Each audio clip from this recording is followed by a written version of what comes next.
could it be that my soul has been communicating to me this entire time through symptoms and I just haven't been listening?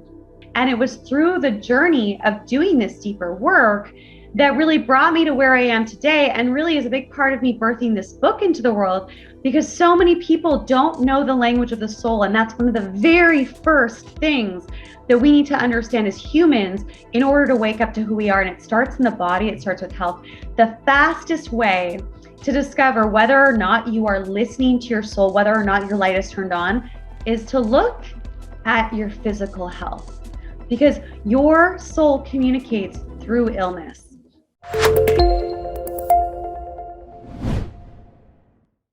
Deidre, welcome back for part 2 of this scintillating conversation with you. And if you hadn't checked out the first episode that we had with Deidre, please check it out here above, below, sideways, wherever that link is. Check it out. And after this episode, and I think you'll really, really enjoy the first conversation we had together. Deidre, welcome back. How are you doing today?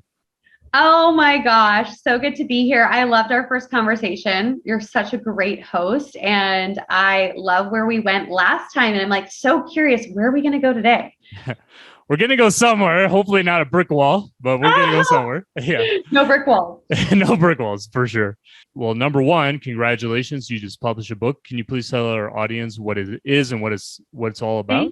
It's called Turn Your Light On. And really what it is, it's about waking up to who you really are and who you're meant to be in the world. And one of the things that really lights me up is helping people transform. Like if something's not working right now in your life, whether it's your relationship, your career, or anywhere else, it's because something needs to be transformed. And I'm currently experiencing this in my life right now. Before we hopped on, talking to Devin about something that I'm moving forward, and it's not working. And it's because something needs to be transformed. So in the book, Turn Your Light On, there's 4 stages of really waking up to who you are.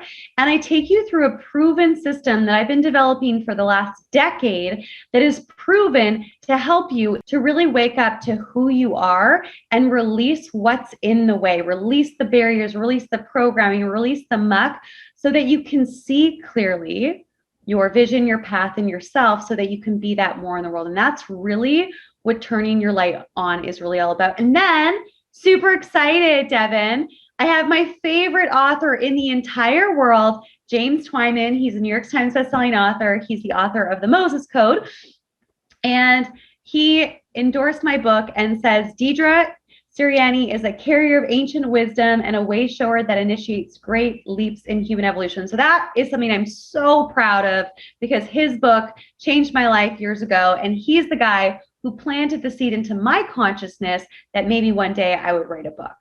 Wow, Deidre. Well, before anything else, really happy for you, really proud of you, and what a great recommendation from the other author. And, encourage all of our viewers and listeners, when you get a chance after this episode, go check out the link that we'll provide below and really read her book, especially if you want to try to get on the right path of your life, and if you want to discover your life's purpose, obviously. And can we go a little bit further into those 4 aspects you're talking about in your book? And that's my first question. And then secondly, Deidre, why in the world do you want to help others? Like, what motivates you to want to do that? I'm going to answer the second question first, if that's okay. Yeah. So it was about 7 years ago. I was putting my fingers through my hair, as we do sometimes, especially if we have long hair. And I noticed that something fell off. And I was like, oh, wait, this must just be a scar from when I fell when I was 5 or so, right? I had the scar on the back of my head. And I quickly realized, nope, that's not it. So I grabbed my phone. I raced to the bathroom. I put it on camera mode, and I'm angling it at the back of my head, trying to figure out what is going on the back of my head. And I realized, oh my gosh, like I have a bald spot, and it's this big. Like it's a big bald spot out of nowhere on the top of my head. And I'm looking at myself in the mirror. I'm like in shock. I'm like, how do I fix this? Is this really happening? Like, what's going on in my hair? And so I go to my kitchen table and I'm freaking out, just to ground for a moment. And that's when I hear this voice come out of me. And it says, if you don't listen to your soul, you're going to manifest cancer and die in a year. And so I was like, whoa, like where's this coming from, right? And then moments later, I have a flashback to the only other time I had ever heard this voice speak to me in my life. And it was 5 years prior. I had a beautiful bouquet of pink roses in my hands, my favorite flowers. And I had friends and family on the left and right to me overlooking the water. And I had my friend Marty up front by the water playing the song, It's Beautiful, It's True by James Blunt, one of my favorite songs. And I'm walking down the aisle about to marry someone who I think I'm about to be with for the rest of my life, the guy that I think that I'm going to have kids with, and I thought was going to be the happiest day of my life. And this same voice says, this just isn't going to work. Well, no one taught me what that meant. I'd never heard that voice before. No one taught me how the soul communicated. And so I pushed that voice down. It didn't make sense for what I was doing in my life. And I thought I was really doing the thing that was meant for me. Now, 5 years later, I'm sitting at my kitchen table, lost a chunk of hair, and I'm reflecting on the last 5 years of my life. And I'm like, okay, so I have chronic pain in my neck and shoulders. The doctors can't help me with it. I mean, my massage therapist actually fired me because she's like, Dee, I can't help you anymore. Like, this is not something that can be massaged out. I was depressed to the point of wanting to end my life. And I couldn't stand being around my husband because he was always talking down to me. I felt stupid. I felt worthless. I felt always contracted. I was in a really mentally and emotionally abusive relationship. And I had 4 different types of autoimmune disease that I just kept manifesting more and more things in my body. So I'm sitting there at my kitchen table, Devin, 7 years ago, and I'm like, oh my gosh, could it be that my soul has been communicating to me this entire time through symptoms, and I just haven't been listening? So I knew in that moment, if I didn't listen to my soul, if I didn't turn my light on, if I didn't do this work, which I didn't even fully know what it was yet, I wasn't going to be around for another year. So I did. And through that journey of learning and doing 7 years ago, I was already deep into this work, but hadn't like put all the puzzles together, all the pieces together. I was able to heal myself of 3 of those 4 autoimmune diseases within just a few months. They went away. Chronic pain went away that I had for close to a year, suddenly went away. Stomach pain, autoimmune diseases. I mean, everything started to go away. All of a sudden, I wasn't depressed anymore. And it was through the journey of doing this deeper work that really brought me to where I am today, and really is a big part of me birthing this book into the world, because so many people don't know the language of the soul. And that's one of the very first things that we need to understand as humans in order to wake up to who we are. And it starts in the body. It starts with health. The fastest way to discover whether or not you are listening to your soul, whether or not your light is turned on, is to look at your physical health, because your soul communicates through illness. And so that was the beginning of my journey. And that's what brought me to what I do now. And I'm forgetting your first question because I went to the second one first. Well, I'll get back to the other question I had in a moment. Deidre, let me just ask you to thread off what you're saying now. Sounds like to me like you had to bring a lot of self-awareness and also self-love into your life. And that's actually something that I've seen you post a lot about, is this aspect of self-love, which I think, especially in, I would call recent times since the pandemic, a lot of people are losing that for a lot of, external reasons that are making us think that there is no hope for many things. However, talk about that. If you could please kind of adhere to that aspect of self-love and self-awareness, because I mean, I believe in my own mind that the thoughts we have about a myriad of things each and every day are just there, but what we put into action is the other thing that makes life really move. So how do you bring enough self-awareness to put into action what you will really want to course correct in your life and what you really want? And how do you do that with love? Yeah. So, the first step that I had to take on my journey that I recommend, I talk about in my book, I talk about in my programs, is we have to have honesty with ourselves. Like, I had to get really honest with myself. Like, wow, I'm in a really unhealthy relationship. and wow, I'm getting really sick. Like, I'm really actually not as happy as I'm pretending to be. And up until that point, Devin, I don't think I even knew that I wasn't that happy. Like, I don't even think I had full awareness around it because I wasn't taking the time to ask myself the questions of what do I really want? How do I want to feel? But also, what isn't working? What feels hard? And when things feel really hard, well, there's two things we can do. We can get better, right? Or we can avoid it, right? And most of us have learned how to avoid, how to numb, how to sweep things under a rug.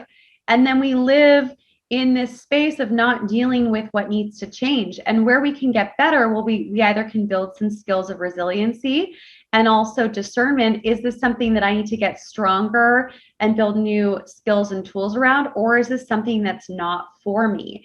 So I had to go through a lot of that. I had to get honest, like, this isn't working. I don't like this. I think I'm dying. Like, I know I wouldn't be around if I didn't change my life. I know it. And then from there, it was like I had to discern, well, do I need to build more tools? Like, is it me? Is it him? Like, what needs to work here? So we have to get aware and ask ourselves, do I need to become more resilient, or is something fundamentally not working? And it took me time to discover that and listen and to have honesty. But the first step to radical self-love is creating space and time to actually ask ourselves the deeper questions where we have the opportunity to be radically honest, because most of us are on autopilot and we don't even know it. And then we're bumping up against these areas of our life, like relationships, health, wealth, our purpose, whatever's not working. And we're trying to force things without actually giving it space and awareness to actually breathe and see what is meant to be and what's meant to fall away. And that's one of the number one reasons why people stay stuck in unhealthy relationships with others and also with themselves. So first step is radical honesty, which requires time and space and sometimes a guide to ask the questions that maybe you don't know how to ask or don't know what questions to ask. The second step is courage. The word courage actually comes from the word heart, cœur, right? Which is a French word. And I think it's also like in Latin, it's the same or similar. And we have to have a certain level of love to be courageous. And that starts within ourselves. We cannot live a life of courage, being courageous in the world, unless we're operating from the heart. So for me, when I had to leave my marriage, when I had to leave a life behind that never felt like my own, when I had to change my business, when I had to take all these leaps, it started from a place of the heart, and that's radical self-love. And so that's where we have to sit with, oh, this isn't working. I need to make a change. And then the third step to creating radical self-love and any kind of transformation is showing up and taking action. And this is where a lot of people get shy because they're like, well, I don't know what it looks like on the other side. I didn't know what it was going to look like on the other side. I was in a relationship for 8 years. I didn't know what it was going to look like on the other side to start a new business and become a coach. I didn't know what it was going to look like on the other side when I wasn't who I always had been. And so courage, and when we have radical honesty, courage, and we show up, that is the foundation of self-love and also love for humanity. That's beautiful, Deidre. And I'm really curious as well, especially the time period where it really felt like the worst and you were discovering all these things that you kind of had this realization that these things are not working in my life and a big change needs to come or something really bad's going to happen to me. How important at that time, especially, was it that you may or may not even have sought out like an inner circle to really give you a bump up to get on the path that you so desired, like a guide or a mentor or somebody? I mean, was it something you actively sought out? Did people come to you, or, how important was an accountability person or persons at that time?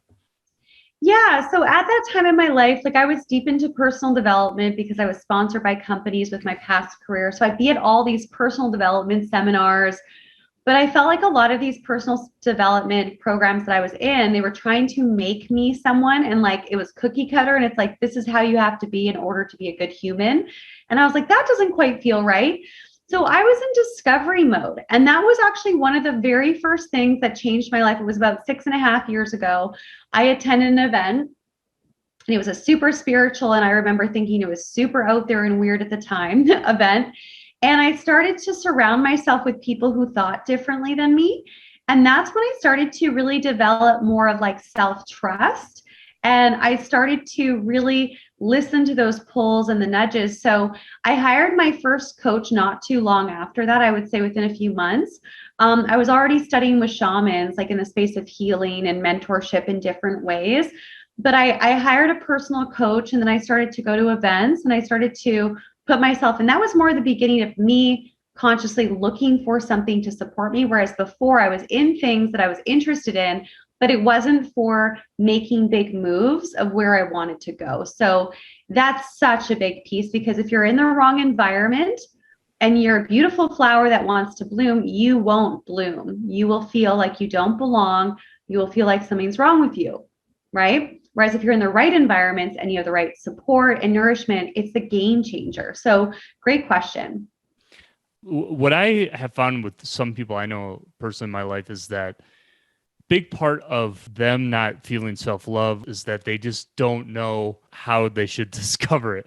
There's a lot of people who are just like, I don't know what in the world to do with my life.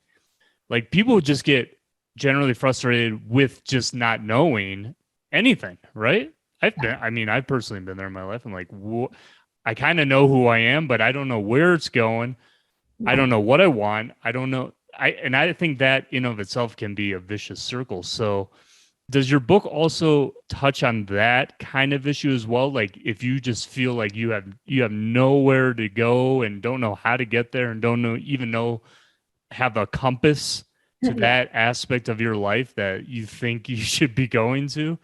And, how can we feel any self-love in that case of the value of our life if we just are in that state of not knowing anything really? Yeah. And so it's so interesting. So anytime a client comes to me and says, I don't know, I'm like, well, you do know. So if you did know, what would the answer be? And I say that with a little bit of like cheekiness, because I really do feel like we know more than we want to potentially admit to ourselves. And I believe that we all actually do know what our purpose is. It's like, but do we have the courage to act on it? And have we created the space to get honest with ourselves? Our programming is so strong from childhood and our environments and, traumas and people in our life that a lot of the time our go-to response mechanism to stress, to challenge, to not feeling great is I don't know, or something potentially like drugs and alcohol or whatever it is, right? Or, avoidance of some sort. So the first thing is, if anyone's saying, I don't know, I just want to really hone in on this. You do know. So if there's something that you're like, I don't know what I should do here, I invite anyone who's listening to take a moment and ask themselves, if I did know what the answer was, what would it be? And just say it out loud or write it down without any filter, without any judgment, and then allow it just to be there. Allow whatever wants to come out to be there, even if it doesn't make any sense. Okay? And in this book, what I teach you is I take you through a proven process to deprogram, delayer parts of your personality and identity that are blocking you from having radical clarity. And it's a workbook. Like, we go through specific exercises so that as you're going through it, you're gaining clarity. As you're going through it, you're seeing different parts of your life and how they're playing out so that you do know. And I have a chapter specifically on purpose. And I take you through a process, because processes are helpful even if we do know everything, because we do, but how does it make sense? How do we put it together? How do I take a step forward, right? Is I have proven processes in the book that will guide you no matter what stage you're at. This is good for the newbie. If you're new to personal development, it's the book most people wish they had 10 years ago, who have been in personal development for 10, 20 plus years. So no matter where you're at, this book will transform your life. It's just whatever you're ready for, you will receive from this book. So amazing. So amazing. I'm going to check it out myself personally. Deidre, where is the place, or what is the situation in which I want to go back to the phrase you use, radical clarity. I love that word, radical clarity, because I think many of us just want to have clarity more than anything on a Yeah. day-to-day basis, because routine and habits just makes us feel like, a certain numbness of getting through life, right? Because of everything we got to do, our responsibilities. What is the one thing maybe that you do personally to bring about that radical clarity? And what are some suggestions you can maybe give to people to also do that if it works for them? I mean, for me personally, when I being in Mexico, if I ever get the opportunity with my wife to go to the beach, I get oozed with certain information and translucent like ways of thinking and feeling that I can't in the city. It feels like a block sometimes. So what is it for you personally, and what do you generally recommend others? Yeah, I've become really good at quieting the noise. So one of the things with my phone, I've had some like messages, some missed calls since we've been on here. What I do is I literally have my phone on silent all of the time. People can't call me unless I'm actually on my phone and looking at it. My voicemail says, I don't check my voicemail, so text me or email me. I've created really good boundaries around my energy and my time. So I think that's a really important thing. The next thing is like really not paying attention to what other people are doing. I take people through a process in this book where it's really about eliminating. It's about eliminating the things that are causing you to have the I don't know in your life or the overwhelm. A lot of overwhelm on a subconscious level or overcommitment really is a deep layer on a deep level is self-sabotage or avoidance from our truth or from what we do know. So it's important to learn how to quiet the noise, to unplug, go to the beach, to exercise, to literally like have good boundaries around your time and your attention. I have a mini trampoline on my balcony. I have tuning forks. I have essential oils. I go for walks every day by the ocean. I recently purchased this brain tap machine that gets you into really high performance states of meditation within like a few minutes to help me sleep because I hadn't been sleeping. And so it's about finding what works for you and doing it, but also asking for support. Like if you're really not clear with something, maybe you're too close to it and you need to reach out and get support from someone. Like I have like 5 different mentors that I work with. I'm a part of different groups. Sometimes I'm too close to what's going on that I can't see clearly, and I have to get out of my environment or have someone else come in and support. And there's nothing wrong with that. That's a strength.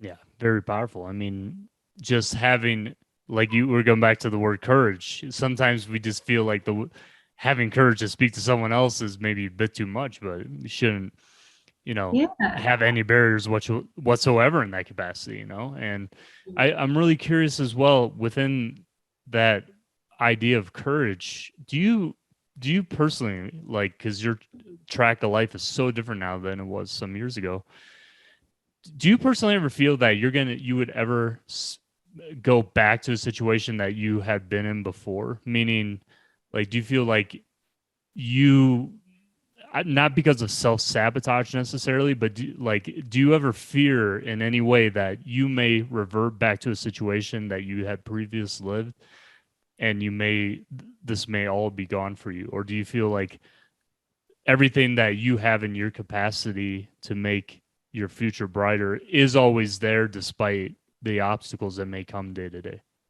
It's a great question. I was on a phone with somebody earlier today, and we were talking about supporting each other, right? It's a really great coach, and I'm really good at in my lane, in my arena. We all have our lanes.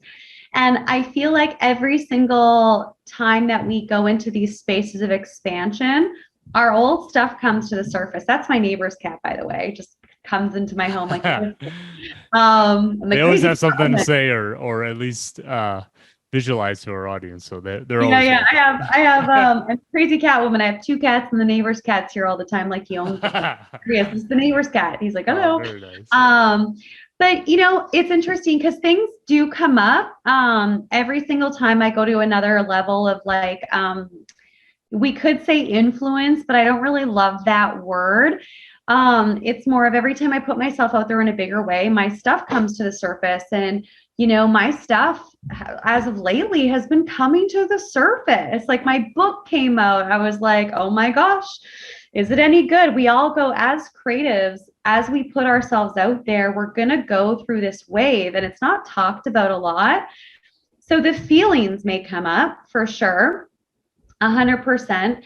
The same feelings and emotions will come up, but they will show up in different arenas and different levels of my being and evolution. So the question isn't whether or not we're going to feel a certain way again. It's like, what are we feeling? Where are we? So the way that I'm feeling about my book, I feel so excited. I've got amazing feedback from it. It's a bestseller in Canada and also Australia. So I've been getting really great feedback from it. And I'm excited about it. But then there's other areas of my life where I'm in new territory and I have anxiety or fear come up. And it's not that I'm reverting back, it's a sign of growth. So I think oftentimes when we go through these areas of not feeling stable, we're like, oh, like I'm going back to where I was. No, you're growing. Otherwise you wouldn't feel that. Right. So the expansion is scary because it's new, but it's a sign of growth, and it's just whether or not you have the right tools, the right support.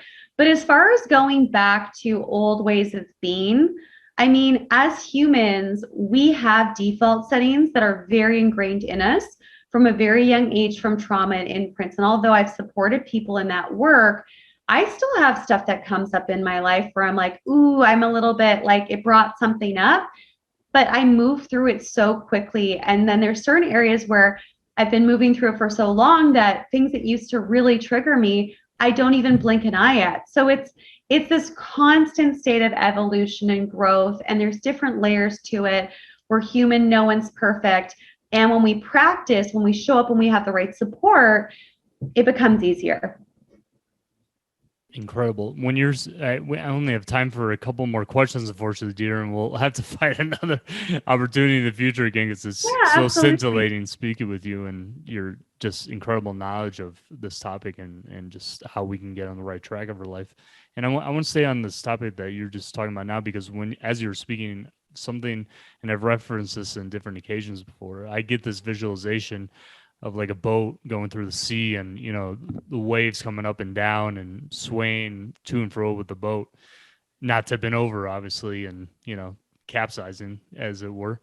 But that's a visualization comes in my mind, and I want to ask you a question in the sense of expectation that way, because I think if we maybe expect a certain way of living or certain outcome of expectations with people, or just our general life, day-to-day expectation, how we cook maybe, or whatever. But, how do you regard the way of viewing expectations in your life? And, do you let it rock you tremendously if it doesn't go your way one way or the other? Or how do you stay kind of in that, let's say, flow, if it exists, so that you're not that boat, tipping over and spilling over on the other side of it? However that's called in a navigation term.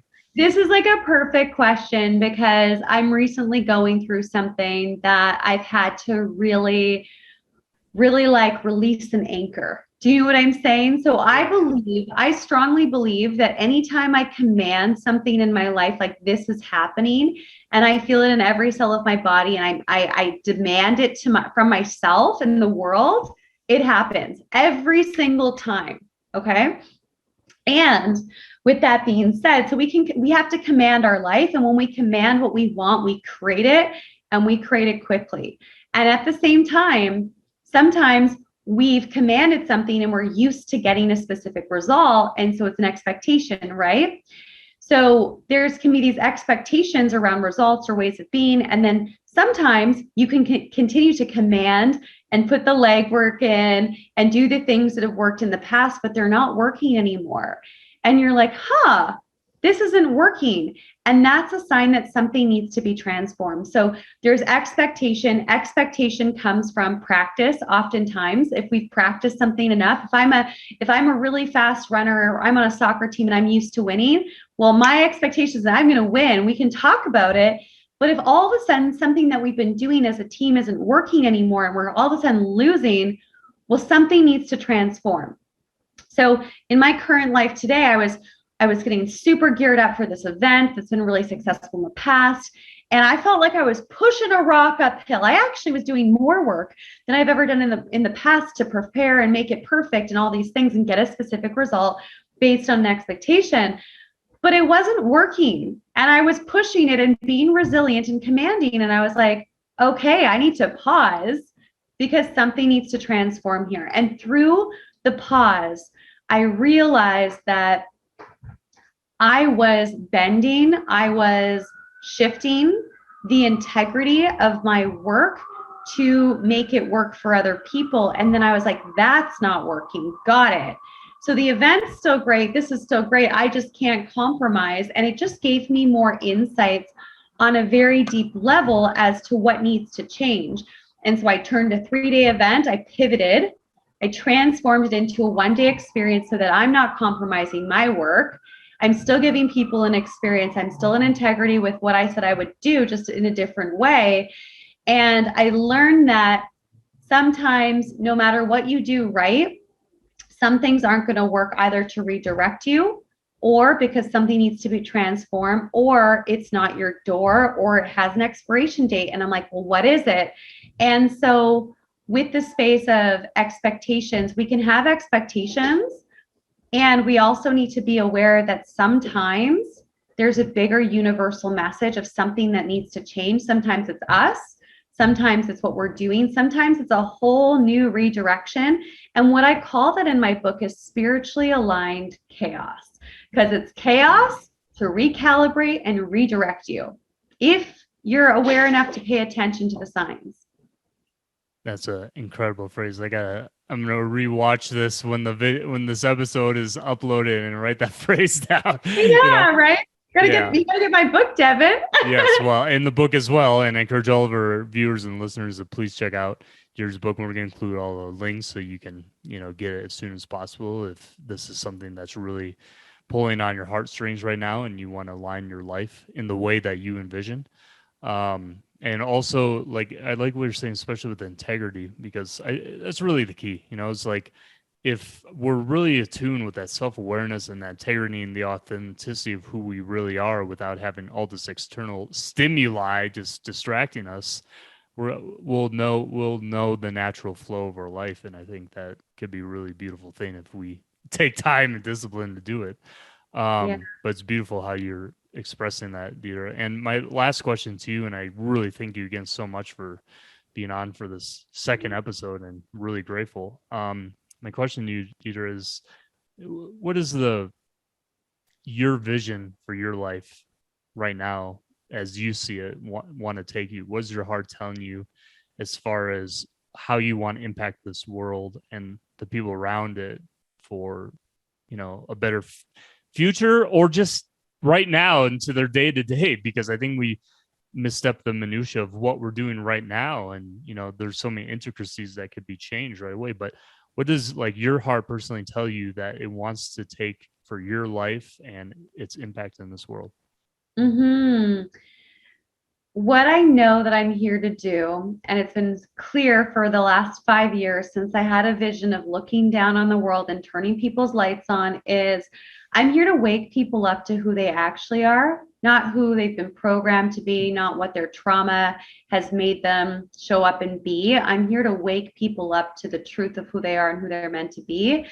And right now, the last 5 years, it's been through speaking, facilitating, teaching, now writing. And before that, it was through embodiment work and healing. And so it's not so much about the vehicle that I'm in, because my vehicle is shifting a little bit now into something magical that I'm excited to drop deeper into in the future and share.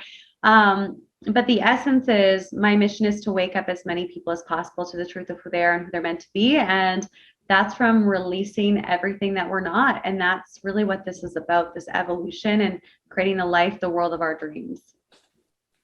That's incredible. And I'm sure and have no doubt that you'll be successful in that and just keep going as you are. And, just dealing with the what are they? I get these visualizations in my head, but I can't put it in words. But the boulders and the river, but the water streams right over it. So if Yeah. if that suffices as an analogy, but I'm Yeah. very happy for you, very proud of you. I'm sure your book's gonna have a huge impact on so many people and the events itself. So can you please tell our viewing audience, listening audience, where they can find out more about you, your work with you personally, and find out more information about the events themselves, all of it. Absolutely. So my website is radicallyaligned.com. And that's where I have all my programs and things that are happening. But as far as like a day-to-day basis goes, I'm on Instagram. I do a video usually once a day or every couple of days. I'll do like thought of the day or something. So you can kind of keep up there. And yeah, like I just love connecting with people who are doing cool things. I love to hear from you personally. What was your biggest takeaway? What's going on in your world that's a little bit chaotic that you're navigating? And yeah, I would say just connect, reach out on social media. My website is there. And I love connecting with people who are working through the things. And I have my signature event, Turn Your Light On, and we're transforming it in this present moment in time for this round, but it's something that I'm really committed to bringing more and more out into the world in a bigger way. And I just love connecting. So please reach out in Amazon. You go to amazon.com, amazon.ca, amazon.mexico, wherever you are. And you can grab your book of the Turn Your Light On book. It's going to change your life, or I guarantee it will illuminate something for you for sure. I encourage all of our audience to go check out her book. Order it today. We'll include all the links down in the description and the show notes. Follow all of her amazing posts on all the social platforms, which we'll also include. And if you're in the area local to where Deidre is, Canada, it's somewhere in Canada, right? We'll get it out. Vancouver, there we go.